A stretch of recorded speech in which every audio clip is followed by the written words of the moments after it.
Hi, Kim. Hey, Cheri. Hey, let me ask you how your Halloween was last night. It was different. It was Like, it was different than what it used to be. hmm And there were parts of it that were a little scary, and there were parts of it that worked out fine. yeah. How about you?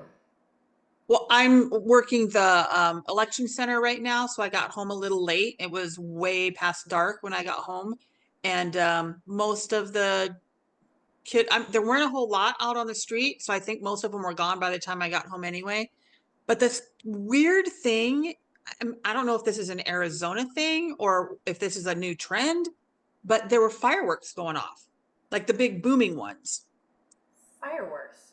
Fireworks, like for Halloween. Can't we just wait until like July for that kind of thing? Well, as far as I'm concerned, and I'm sure as far as my dogs are concerned, yes, that would be perfect. We didn't Yeah. we didn't have fireworks, but we did have in my neighborhood we had, and I'm in Florida. I don't know if it's a Florida thing. We had all of the families out with drink stands for adults. hmm Like entire liquor cabinets out in your Yeah. yard. We used to do that here in my area too. We would have the parents would go by and there would be a cooler. It's like parent treats. And then yeah, sometimes parents would come by a couple of times, but that's okay. Well, I mean, like I get it, I guess, but it's also like you're driving, so maybe not. Maybe like Oh, see, we don't drive. We walk big. We yeah, have good chunks of neighborhood areas where we now can walk. I'm not gonna lie. There were quite a few people who what they were driving were golf carts, but still, I'm Yep. We have the golf cart thing down here too. maybe not. Yeah. And um, some of them would decorate them up and they would be really fun. But yeah, it's been kind of sad the last couple of years. Just not a whole lot of kids coming out. no, it seems to be like it's shifting from more like to young adults, hmm and it's I don't know. I think it's also gotten a lot more gory and a lot less. It's not very kid friendly. Yeah, that's true. I got a really interesting education on it the other day though, about how it used to be a very religious kind of ceremonial thing where because it was the thinning of the veil between the dark world and the light world during the harvest time, and that people would wear costumes to confuse the spirits that were Right. trying to come and steal them. So it was, but then it was, and then it turned into, of course, very secular because certain populations took away the religious part of it, and that's when it becomes secular and pagan like, and it's like, well, that's sad. So it had a nice start. Yeah, it did, and like jack o' lanterns, the whole again with Hmm. using Yeah. they were set out as protection from Hmm. wandering spirits, and then like the whole idea of the treats. Also, people would leave little treats at their door for the spirits. One, Right, yeah, that was part. yeah, as part of like if you were dressed up, you went ahead and took a treat because you're trying to confuse the spirits and fit in. So Right. yeah, Yeah, yeah, I no, thought that was really interesting. I remember having a conversation many, many years ago with somebody who was trying to tell me that Halloween was Satan's birthday. And I'm like, don't you actually have to ever be born in order to have a birthday? Just Right. on that one out there. I mean, like, Yeah, it's weird how all the rumor kind of things start and how different trends start because of di- trends. I like not knowing the truth, I guess. right. And trends. Hey, let's touch base with trends for a minute. Right. Okay, so I think you're a lot more well versed on this part of like some of like what the labels are. Um, Hmm. but like this was a trend one of my clients threw at me, and I was like, "What? I don't even know what that is." So we're doing couples counseling, and they told me that they're doing a lot of body doubling, and I said, what?" Because I'm thinking like body doubling used to mean that would like Julia Roberts. She didn't want to do a full frontal noodle scene. Right, right, right. She, has a body double come in. I'm thinking, what are you guys doing? Yeah, that's a whole different world that I'm not. Yeah, body doubling is apparently now the idea that you're spending time together in the same room doing different things. And I was like, you didn't invent that just by slapping a name on it, because that's not what that means. That's just like you're just spending time together. But I also learned that in the teaching world, they're calling it body doubling when you've got a kiddo who's so out of control that they're, like they need a one-on-one, which is that's what back in the day we used to call it, you get a one-on-one. Right. Yeah. Now, Yeah. now they're calling it body doubling. I think that this is so here's the question. Is it a trend to invent new trends? Is that I mean, like, look at all the trends with parenting. Apparently. Yeah. Well, it feels like people are looking for something new and different. So they slap a new name on it and they think they've invented something new, you Exactly. know? Yes. And why everything has to have a label? Why does everything have to be like a new label? And I just think it goes back to a much broader issue of when you control the language, you control the narrative kind of things. Sure, So if that's we label something as friendly, then it sounds good and we should do it. But if we label it as naughty, then we should stay away from it. And it depends on who's labeling it and who's defining that label. that's a very interesting observation. And it makes me like the my brain goes to like, isn't this like the same generation, the same people, or maybe I'm a generation off. And but like, there was a huge period of time where, oh my God, don't label anything, don't diagnose anything because you're putting a label on me. Don't label me. Don't label me. Yeah, And now exactly. everything has a label and everybody has a label and so is that part of a new trend? Is that, or are we just like, Well, I don't want to throw out names because I don't have permission to like talk about anybody out of turn, but I did hear somebody say that all of these labels, you're not you're not trying to understand the other person's point of view, you're trying to diagnose them. I think we have a bunch of people who are always trying to diagnose things because we slap a label on it like immediately. Because as soon as I don't agree with whatever it is that's going on, I immediately get a label that I'm a racist or I'm a bigot or I'm um okay, well, case in point, I was doing this the other day about education. Somebody was talking about the standards in education, and I was saying it's not the standards really per se that are the problem, it's the delivery of the standards. And immediately I was a bigot. I wasn't trying to include all students, that I was being racist and I was leaving students out. And like, whoa, all students are capable of learning at high levels. All students have access to education. What world are you living in when some students don't have access to education? What on earth? that What world are you living in that that happens? right. So, Okay. That's interesting because yeah, because immediately I'm labeled as something that I'm never have been. but then like back to the idea then that the standard, like, how, why do we not have like, where did the idea go that we can't have universal standards? I mean, like, if we look at laws, like, Mm-hmm, I don't care whether you're on a bicycle, a motorcycle, or a car, the speed limit is for mm-hmm, anything on the road. mm-hmm. That's the standard. And Right. why do you, yeah, but as soon So as you, just because I'm on a motorcycle, that means that I don't have to follow that standard. I can go 80 on a 30. mhm. And then if I don't think it's okay for you to go 80 and a 30, I'm motorcycle phobia. I don't like motorcycles. It's like, oh, honey, if you knew, been to Sturgis a couple times, I'm okay with the motorcycle. Uh, But it's the labeling thing. And I guess maybe you can answer this one is like, why are we so hell bent on labeling everything?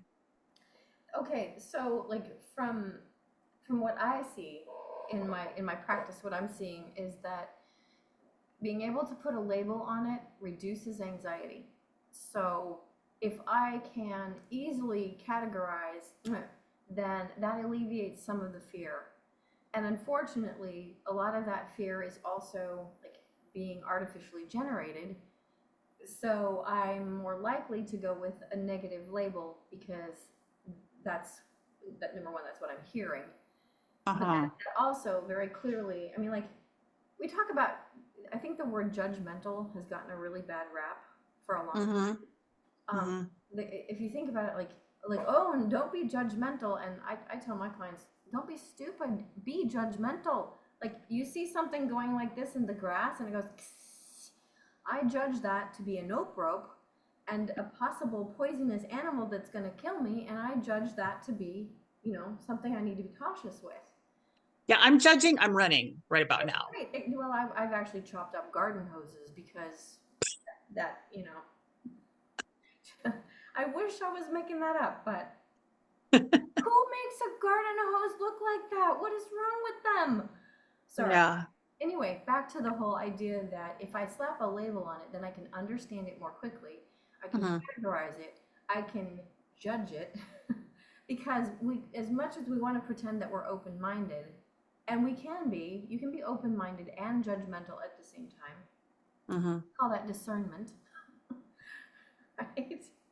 And we're having such a hard time with that because, and I've noticed this with in the classroom, more and more students are so reluctant to have an opinion on something Right. because they feel like they're being judgmental or they're going to be seen as judgmental Or be judged. or be judged because of their opinion. Yeah. Right. And they all want to be so vanilla and so non-committal to anything that there's Well, just there's no, no opinion. and like as much as we try to stay out of it because it's a hot mess right now. The whole like politics is kind of flavoring a lot of things, and so the again like labels are a quick way to Mm-hmm. decide, like Yeah.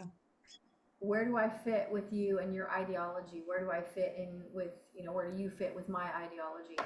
And unfortunately, Yeah. what I'm seeing is that a lot of times it's being applied incorrectly. And so you're trying to like make a connection and like quickly figure out like, can we be friends? But because you're using the wrong criteria to screen for this judgment, then Mm-hmm. we get and that's how and like what I see like happening when I talk to parents is kind of the same kind of thing where they're so concerned about that being judged. They're Yep. but they also love their children and are really, really Absolutely. trying to be deeply involved and really Mm-hmm. and Mm-hmm. so then things are getting out of whack because they're focusing on the wrong things. They're being told to focus on the wrong things. And so like I think it's kind of easy to just kind of get it's just off a little bit. Yeah. But then you only have to be off a little bit and then it's such chaos at home and in school. Mm-hmm. Yeah. So I wonder if so what something that you had said kind of makes me wonder about that whole judgment. So when these new parents were in school or when they were kids, whatever, they felt so judged that they turned to these different trends or different labels in parenting because they want to do so they want so badly to do right by their own children because they felt like they were so slighted that they're turning to these different labels, trends to offset how they felt. I think that's a reasonable assumption. I think, like, and this is back, like some of the conversations that we've had about how, Gen Xers, how we've completely destroyed the world because, Ruin the world. yeah, it's all on us, and I'm sure there's going to be a way to trace the Titanic back to us as well. I'm sure. Oh, But like the whole idea of the like the participation ribbons and the trophies for last place and all of these things that were done from a very well-meaning, well-intentioned, the idea that oh this is going to help self-esteem, but in reality all of the kids that got them, if you talk to any of them, they're like it was garbage, it meant nothing, it actually made me feel worse. yeah. Yeah, including the kids who came in last, they knew they were just being given one and they felt bad about that. Right, exactly. So, so now those are the people who are becoming parents that are like, I'm going to make sure that my kid's self-esteem never, blah, blah, blah. And so here we go, like you've said it before. I'm sure you're going to say it again, the pendulum. Yeah, swings back. It swings back. Yeah. Real quick, I want to just throw this out there for anybody listening. We are curious, okay? Kim and I are looking to figure out like what's going on. How can we help that pendulum get back a little more quickly? I'm gonna like share our screen real quick, and I want to put up. Oh, While you're searching for that, I think I'll just kind of explain a little bit that the yes. survey is because we have heard so much about, sorry about the label, but the gentle parenting and what a great success it is and why everybody should be doing it. But then we're also hearing that it might not be the success that people thought. And I'm wondering if, or we're wondering if it's not actually causing more anxiety. So we want to know just how is gentle parenting helping you to relieve anxiety as a parent? Because we Or worry so much. Are we doing it right? Am I a good parent? is it helping or not? What Right. parts of it are working? Because Mhm. I'm sure there are parts of it where this is a beautiful thing that is like doing amazing things, but I'm also It worried about sounds great. Everybody wants to be a gentle, caring parent. We all are gentle, caring parents. But I'm just wondering if the parameters and the all of the strategies that are used aren't exactly. causing more anxiety, And you like know? real quick, because I want to wrap it up real quick here. There should be a QR code that's going to take you to our survey. Per the ethical guidelines, we have to give you like the worst case scenario, and so the time that we have estimated this to take would be if you were trying to read it backwards with one eye covered. Okay, so you can just chop those estimates by a long a long period. We've had people test drive this survey for us, and it took them about 10 to 15 minutes. So we're actually not looking at a very huge time investment, but we would love it if you would help contribute to this body of knowledge. So I'm gonna leave the QR code up here. And Kim, did you have anything that you wanted to add real quick? Just wanted to add that there is a question in that survey that because we would love to actually hear from you and Oh, sit down good. and have a conversation with you. Yes. So go ahead and reply yes to that, and we'll get back to you. All right. Well, for now, just Okay. parent. Parenting is not a trend. It is not a trend, and just parent. All right. That, and then I'm going to stop the recording.